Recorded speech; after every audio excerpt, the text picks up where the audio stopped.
Hello students. Bharat के संदर्भ में सामान्य जानकारी में आज हम कुल 8 टॉपिक से आपको क्वेश्चन बताएंगे कि कौन-कौन से वो 8 टॉपिक है। पहले उस टॉपिक पे चर्चा कर लिया जाए, जिसमें पहला टॉपिक है भारत का क्षेत्रफल और सामान्य जानकारी। भारत का क्षेत्रफल और सामान्य जानकारी, ठीक है।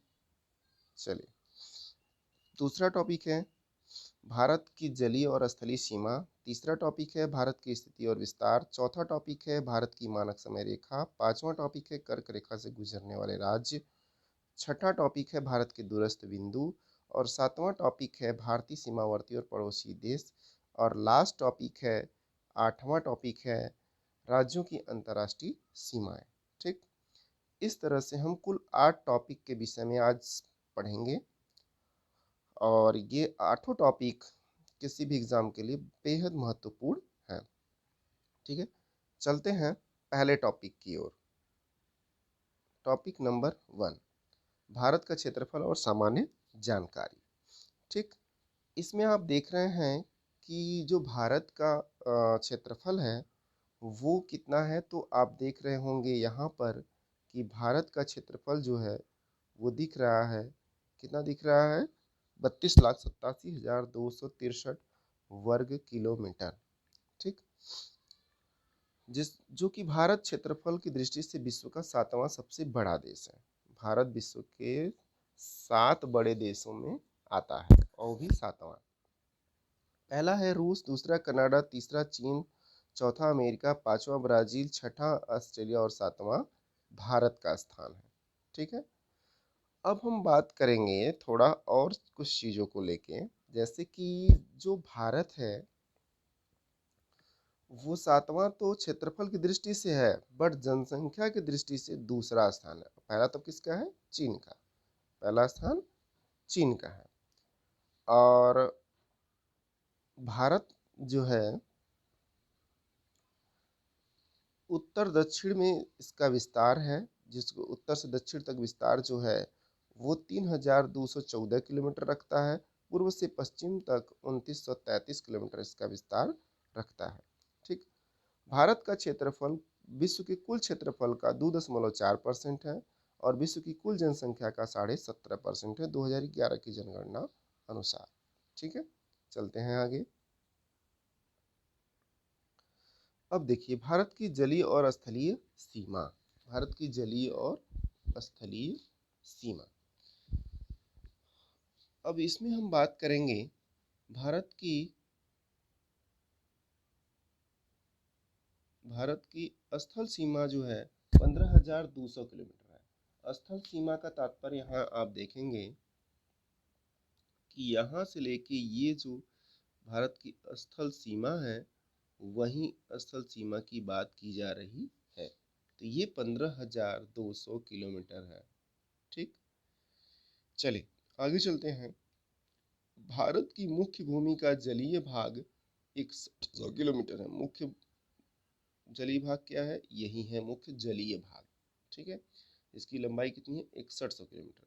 यदि इसमें कुल जलीय सीमा शामिल किया जाए तो कुल जलीय सीमा होगा 7516.6 किलोमीटर। ये 1 किलोमीटर है। मुख्य भूमि अंडमान निकोबार लक्षद्वीप इनको शामिल करने पर इतना हो जाता है 7516, नहीं तो केवल मुख्य भूमि को शामिल करने पर 6100 किलोमीटर है। लेकिन जब हम अंडमान और लक्षद्वीप को शामिल करते हैं तो ये बढ़ के 7516.6 1 किलोमीटर हो जाता है। अब जलीय सीमा का सबसे बड़ा राज्य की बात करेंगे तो गुजरात है। ठीक, और सबसे छोटा बात करेंगे तो गोवा है। जलीय सीमा वाला सबसे छोटा राज्य जो है गोवा है एवं सबसे बड़ा राज्य जो है वो है गुजरात। भारत की सबसे बड़ी स्थलीय सीमा किसके साथ लगती है? बांग्लादेश के साथ लगती है। भारत के 9 राज्यों में 4 केंद्र शासित प्रदेश जिनकी जलीय सीमा है, 9 राज्य हैं और 4 केंद्र शासित प्रदेश हैं जिनकी जलीय सीमा है। अब उनकी बात कर लेते हैं, वो कौन कौन है। देखिए, गुजरात, महाराष्ट्र, गोवा, केरल, तमिलनाडु, आंध्र प्रदेश, उड़ीसा, पश्चिम बंगाल। ठीक है, आप यहाँ पे देखें गुजरात, महाराष्ट्र, गोवा छोटा सा है, कर्नाटका, केरला, तमिलनाडु, आंध्र प्रदेश, उड़ीसा, पश्चिम बंगाल, ये पूरा 9 राज्य हैं। और यहीं यहाँ पे जो है आपका दमन दीव है, और यहाँ पे लक्षद्वीप है आपका इधर, और इधर है अंडमान। ठीक है, यहाँ पे ये कुल जलीय सीमा है इन राज्यों से। ठीक, चलिए आगे बढ़ते हैं नेक्स्ट टॉपिक पर, भारत की स्थिति और विस्तार। भारत की स्थिति और विस्तार। अब इसमें देखेंगे आप सब लोग, भारत जो है भूमध्य रेखा के समानांतर खींची गई सॉरी एक मिनट, हाँ, भूमध्य रेखा के समांतर खींची गई काल्पनिक रेखाएं अक्षांश रेखाएं कहलाती हैं। पहली बात ये समझिए आप। ठीक है, और देशांतर रेखा किसे कहते हैं? ध्रुवों से ध्रुवों को जोड़ने वाली काल्पनिक रेखा ही देशांतर रेखा कहलाती है। अब इनको इंग्लिश में भी इस तरह से लिखा गया है, आप देख लेंगे।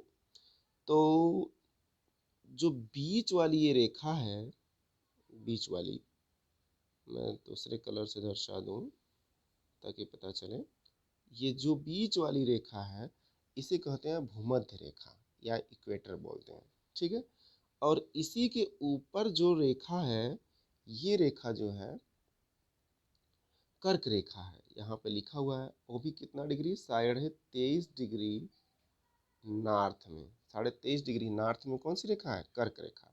और यहीं से 23.5 डिग्री साउथ में है मकर रेखा। कौन सी रेखा? मकर रेखा। ठीक है दोस्तों, तो इस तरह से भारत के पृथ्वी पे ये काल्पनिक रेखाएं खींची गई हैं। ठीक है, तो जो ऐसे खींची गई हैं, जो ऐसे ऐसे हैं, ये सब रेखाएं अक्षांश रेखाएं कहलाती हैं। और इसी में जो ऐसे ऐसे खींची जाती हैं वो देशांतर रेखाएं कहलाती हैं। ठीक है, तो याद रखिएगा इस बात को। अब आगे बढ़ते हैं, भारत की स्थिति एवं विस्तार। ठीक, अब देखेंगे इसमें अब भारत की स्थिति एवं विस्तार। भारत का मुख्य भाग जो है 8 डिग्री 4 मिनट पर है। कहाँ पे है? 8 डिग्री 4 मिनट पर, वो भी कहाँ पे? उत्तरी अक्षांश में। और कहाँ तक है? तो यहाँ दिख रहा है आपको 37 डिग्री 6 मिनट नॉर्थ। यहाँ नॉर्थ से शुरू होता है, नॉर्थ में ही खत्म होता है। तो इस बात को आप याद रखिएगा, ये जो लाइन है और ये जो लाइन है, 8 डिग्री 4 से शुरू होता है, 37 डिग्री 6 मिनट तक जोड़ता है। ठीक है, तो जिसके आगे ऐसे लगा हो वो मिनट का सूचक है, जिसके आगे ऐसे लगा हो वो डिग्री का सूचक है। ठीक है, तो याद रखिएगा इस बात को। अब देखिए 68 ईस्ट लिखा हुआ है, 68 ईस्ट लिखा हुआ है। तो इसका मतलब भारत जो है पूर्वी गोलार्ध का है, उत्तरी पूर्वी गोलार्ध। उत्तरी पूर्वी गोलार्ध यानी पूर्वी देशांतर, गोलार्ध नहीं, पूर्वी देशांतर में जो है स्थित है।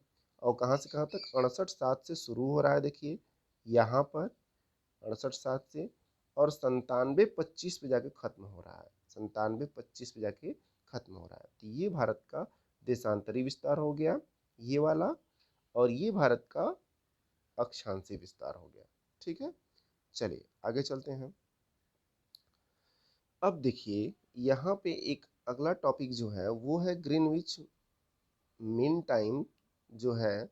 यहाँ से समय रेखा जो है 0 डिग्री देशांतर रेखा जो ये है, यहीं से किसी देश की सीमा समय का निर्धारण किया जाता है। ठीक, 0 डिग्री से इसके इधर आने वाले देशों का समय जो होता है प्लस में होता है, इसके इधर वाले देशों का जो होता है वो माइनस में होता है। ठीक, जैसे भारत जो है, आप देख रहे हैं कि भारत यहाँ पर है, तो भारत जो है 0 डिग्री देशांतर रेखा से 5.5 घंटा आगे, 5.5 घंटा आगे है, क्योंकि 82.5 डिग्री पूर्वी देशांतर में भारत स्थित है। कहाँ स्थित है? भारत पूर्वी देशांतर में स्थित है, क्योंकि इधर है ईस्ट, इधर है वेस्ट। तो इधर ईस्ट है तो भारत इधर बसा है, तो भारत ईस्ट में हुआ। तो कितने डिग्री? 82.5 डिग्री ईस्ट में भारत स्थित है। और 1 देशांतर बराबर 4 मिनट होता है और 15 देशांतर बराबर 60 मिनट अर्थात 1 घंटा होता है। चलिए हम उसी विषय पे बात करते हैं। भारत की मानक समय रेखा जो है, इसी पे बात करेंगे हम, भारत की मानक समय रेखा। अब इसमें देखेंगे आप कि भारत में इलाहाबाद के नैनी के समीप गुजरने वाली 82.5 डिग्री पूर्वी देशांतर के स्थानीय समय को भारतीय मानक समय कहा जाता या माना जाता है। वो 82.5 कौन सी है? ये 82.5 है। अब देखिए, आंध्र प्रदेश, उड़ीसा, छत्तीसगढ़, मध्य प्रदेश, उत्तर प्रदेश, इतने राज्यों से, यानी कितने राज्यों से? 5 राज्यों से होकर गुजरती है भारत की मानक समय रेखा, जो कि कितने डिग्री? 82.5 डिग्री पूर्वी देशांतर के मध्य है। अब इसे याद कैसे रखेंगे आप? बात ये आता है कि इसे आप याद कैसे रखेंगे। तो इसे याद रखने के लिए मैं आपको बता दूं, ट्रिक बता देता हूं आप लोगों को। उमा आओ छत्तीसगढ़, उमा आओ छत्तीसगढ़। अब ध्यान समझिएगा। ऊ से उत्तर प्रदेश, म से मध्य प्रदेश, आ से आंध्र प्रदेश, ओ से ओडिशा। देखिए दोस्तों, उड़ीसा लिखा जाता है लेकिन अब उसका नाम ओडिशा हो गया चुका है, तो इसलिए ओ याद रखिएगा। और लास्ट है जो वो है छत्तीसगढ़। ठीक, इस तरह से आप याद रखेंगे। उमा आओ छत्तीसगढ़ में भारत की मानक समय रेखा गुजरती है। चलिए नेक्स्ट टॉपिक पे चलते हैं। नेक्स्ट टॉपिक है कर्क रेखा से गुजरने वाले राज्य। अब कर्क रेखा गुजरती है कैसे? देखिए, ये गुजर रही है। अब कितने राज्यों से? राजस्थान, गुजरात, मध्य प्रदेश, छत्तीसगढ़, झारखंड, पश्चिम बंगाल, त्रिपुरा और मिजोरम। यानी 3 3 6 2 8 राज्यों से जो है कर्क रेखा गुजरती है। कितने राज्यों से? 8 राज्यों से कर्क रेखा गुजरती है। ठीक, जो विषुवत रेखा से कहाँ पर स्थित है? 23.5 डिग्री नॉर्थ में, 23.5 डिग्री नॉर्थ में स्थित है। चलिए आगे देखते हैं। अब देखिए, भारत के दूरस्थ बिंदु। ठीक, भारत के मतलब जो दूरस्थ बिंदु हैं उनको क्या क्या कहते हैं? लद्दाख में स्थित है इंदिरा कॉल, गुजरात में स्थित है सरक्रिक, इसे दोस्तों और बोलते हैं गौर माता बोलते हैं। क्या बोलते हैं? गौर माता बोलते हैं। किविथु या वालांगू बोलते हैं, अरुणाचल प्रदेश में स्थित है। और इंदिरा पॉइंट जो है वो ग्रेट निकोबार में है। किस में है? ग्रेट निकोबार में है। इतनी बात याद रखिएगा, ग्रेट निकोबार में कौन स्थित है? इंदिरा पॉइंट स्थित है। ठीक, अब एक बात और कि अभी आपने 4 बिंदु देखा, अब 4 बिंदु के अलावा कोई बिंदु है? बिल्कुल है। ठीक, वो बिंदु है यहाँ पे। ठीक है, यहाँ पे है। और वो कौन है? कन्याकुमारी। कन्याकुमारी, ठीक है। तो वो कहाँ है? तमिलनाडु में। कहाँ है? तमिलनाडु में कन्याकुमारी है। लेकिन ये प्रश्न कैसे बनता है? वो पूछेगा मुख्य भूमि, मुख्य भूमि दक्षिणतम बिंदु, दक्षिणतम बिंदु, तो आप उत्तर करेंगे कन्याकुमारी। लेकिन डायरेक्ट कहे दक्षिणतम बिंदु तो आप उत्तर करेंगे इंदिरा पॉइंट को। ठीक, नो डाउट। आगे बढ़िए। अब देखिए, अगला जो है भारतीय सीमावर्ती और पड़ोसी देश। अब इसकी बात करेंगे। भारत के 7 सीमावर्ती देश हैं। ठीक है, और भारत के कुल 9 पड़ोसी देश हैं। सीमावर्ती देश अलग है जो स्थल से जुड़ा हुआ है, और पड़ोसियों की बात करेगा तो सीमावर्ती प्लस 2 जलीय भी आ जाते हैं। ठीक है, यानी 7 सीमावर्ती हो गए, 9 पड़ोसी देश हो गए। ठीक, अब वो कौन कौन से हैं? पाकिस्तान, अफगानिस्तान, चीन, नेपाल, भूटान, बांग्लादेश, म्यांमार। ये हो गए आपके कौन से? सीमावर्ती। और 2 जलीय जो हैं वो श्रीलंका एवं मालदीव है। ठीक है, इस तरह से कुल 9 पड़ोसी देश हो गए। भारत की सबसे अधिक सीमा बांग्लादेश के साथ लगती है, वो भी कितना किलोमीटर? 4096 किलोमीटर। एवं सबसे कम सीमा लगती है अफगानिस्तान से, 106 किलोमीटर।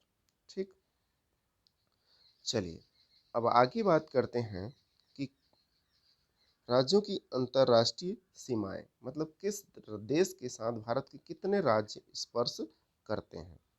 तो सबसे पहले हम बात करेंगे पाकिस्तान की। पाकिस्तान को लगने वाले भारतीय राज्य जो हैं वो हैं गुजरात, राजस्थान, पंजाब।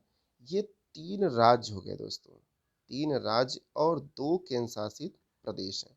कुल मिला के 5 राज्य हैं। कुल मिला के कितने हैं?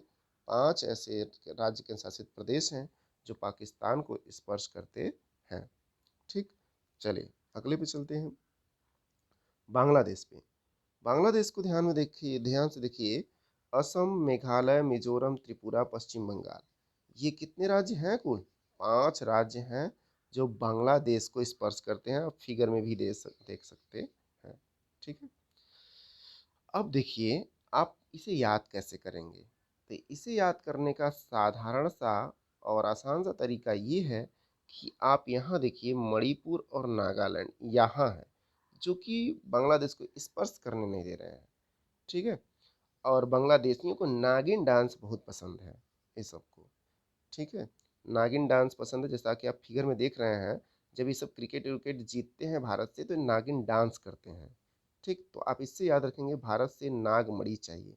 भारत से क्या चाहिए? नागमणि। ये सब हमेशा आशा रखते हैं भारत से, हम तो नागैया हैं, हमें मणि चाहिए। तो नागमणि के लिए ये सब क्या करते हैं? नागिन डांस करते हैं। तो आप याद रखिएगा, नागालैंड और मणिपुर जो है वो बांग्लादेश से स्पर्श नहीं करते हैं, बाकी सभी जो है बांग्लादेश से स्पर्श करते हैं, और अरुणाचल प्रदेश को भी छोड़ के। ठीक है ना, तो इस तरह से याद रखिएगा। अगला क्वेश्चन है सिक्किम, भूटान। भूटान से लगने वाले भारतीय राज्य जो हैं 4 हैं, और म्यांमार से लगने वाले भी 4 हैं। ठीक, अब दोनों को समझिए। भूटान, इस पार सिक्किम, इस पार अरुणाचल, नीचे से असम, और इधर से जो है पश्चिम बंगाल। ये 4 राज्य जो हैं भूटान को स्पर्श करते हैं। म्यांमार को सीधा देख लीजिए आप ऐसे, अरुणाचल, नागा, मणिपुर और मिजोरम, इस तरह से क्रम से याद रख लीजिए, जिससे कि आपको याद हो जाए। अब देखेंगे हम नेपाल के।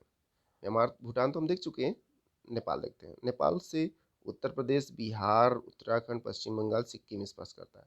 अब देखिए नेपाल को दबा के कौन रखा है? उत्तराखंड और सिक्किम, ये दोनों दबाए हुए हैं दोनों तरफ से, और इसके नीचे उत्तर प्रदेश और बिहार। जानते हैं कि उत्तर प्रदेश और बिहार नेपाल को स्पर्श करते हैं, और उधर बगल बगल में कौन था? उत्तराखंड और सिक्किम। और लेकिन एक और ये इधर यहाँ बगलिया से छूता है, वो कौन है? आपका पश्चिम बंगाल। यानी कुल 5 राज्य स्पर्श करते हैं किसको? नेपाल को। ठीक, आगे चलते हैं। अब देखिए चीन को स्पर्श करने वाले भारतीय राज्य। अब चीन को कौन कौन से स्पर्श करते हैं? लद्दाख, हिमाचल प्रदेश, उत्तराखंड, सिक्किम, अरुणाचल। दोस्तों देखिए यहाँ लद्दाख लिखा हुआ है। अब भारत जो अलग हो चुका है ना, तो इस तरह से अब लद्दाख चीन को स्पर्श करता है, जम्मू कश्मीर स्पर्श नहीं करता है। ठीक, तो लद्दाख हो जाएगा एक, हिमाचल, उत्तराखंड, सिक्किम, अरुणाचल प्रदेश, ये चीन को स्पर्श करते हैं। ठीक है, चलिए आगे चलते हैं। ठीक, तो और कुछ हम अन्य बातें आप लोगों से कर लेते हैं, जैसे विश्व का मैप किसने तैयार किया था? एक प्रश्न आता है, विश्व का मैप किसने तैयार किया था? तो आपका उत्तर होगा एनेक्सीमेंडर। क्या नाम था उनका? एनेक्सीमेंडर, उनका नाम था एनेक्सीमेंडर। ठीक है, तो इस तरह से याद रखिएगा, विश्व का मैप किसने बनाया था? तो एनेक्सीमेंडर ने। भारत का मैप सर्वप्रथम किसने बनाया? तो बनाया था एनविले ने 1752 में। 1752 में एनविले ने भारत का सर्वप्रथम मैप बनाया था। लेकिन भारत के मैप को सर्वप्रथम विश्व मानचित्र पर दर्शाने वाला व्यक्ति टालेनी था। कौन था? टालेनी। टालेनी ये व्यक्ति था जो विश्व मानचित्र पर सर्वप्रथम भारत को दर्शाया था। और भारत से हम और फैक्ट आपको बताते हैं, जो भारत है एक उपमहाद्वीप है। कौन है? एक उपमहाद्वीप है। ठीक, अब उपमहाद्वीप किसे कहते हैं? उपमहाद्वीप उन देशों को कहते हैं जिनसे कुछ छोटे छोटे देश उससे अलग होके बने हों। ठीक है, तो ऐसे समूह को उपमहाद्वीप कहते हैं। ठीक है, तो याद रखिएगा। चलिए आगे कुछ प्रश्न और जानते हैं। भारत का 90.44% जो है वो क्या है? भूमि है। क्या है? भूमि है। और 9.56% जो है वो क्या है? जल है। ठीक, अब ध्यान दे समझिए, इतना भाग जल है, इतना भूमि है, इतना जल है भारत के भाग का। ठीक, यानी आपसे अगर पूछ लिया जाए कि भारत के भूमि और जल का रेशियो क्या है, तो 9 संबंधी 1 आप उत्तर कर सकते हैं। ठीक है, एवरेज में। अब देखिए कुछ और फैक्ट आपसे बात करते हैं। जैसे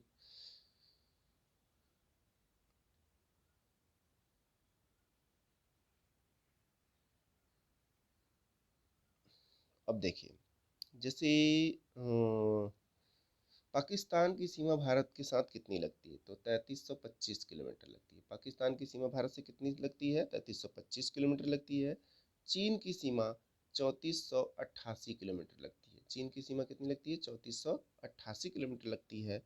और नेपाल की सीमा 1751 किलोमीटर लगती है। नेपाल की 1751 किलोमीटर सीमा लगती है। म्यांमार की 1643, म्यांमार की 1643, भूटान की 699, भूटान की 699, भूटान की 699, और अफगानिस्तान की 106 किलोमीटर। ये तो पहले ही बता दिया जा चुका है।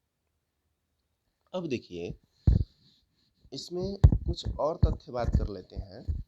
ठीक, जनसंख्या के अनुसार 7 बड़े देश की बात कर लेते हैं। ठीक है, पहले स्थान पे आप सभी को पता है कि चीन है। दूसरे स्थान पे आप सभी को पता है भारत है। तीसरे स्थान पे आप सभी को पता होना चाहिए कि यूएसए है। चौथे स्थान पे इंडोनेशिया है। पांचवें स्थान पे ब्राज़ील है। छठवें स्थान पे पाकिस्तान है। सातवें स्थान पे बांग्लादेश है। ये जनसंख्या का क्रम है। पहला, दूसरा, तीसरा, चौथा, पांचवा, छठा और सातवां। ये जनसंख्या के अनुसार देशों का क्रम है। ठीक, तो विश्व की जनसंख्या का चीन की जनसंख्या जो है 18.7% है। कितना है? 18.7% है। और भारत की जनसंख्या 17.5% है। कितना है? 17.5%। ठीक, तो इस तरह से आप इन फैक्टों को भी याद रखेंगे। ठीक, चलिए आज का टॉपिक यहीं पे ख़त्म हुआ और मिलते हैं नेक्स्ट डे।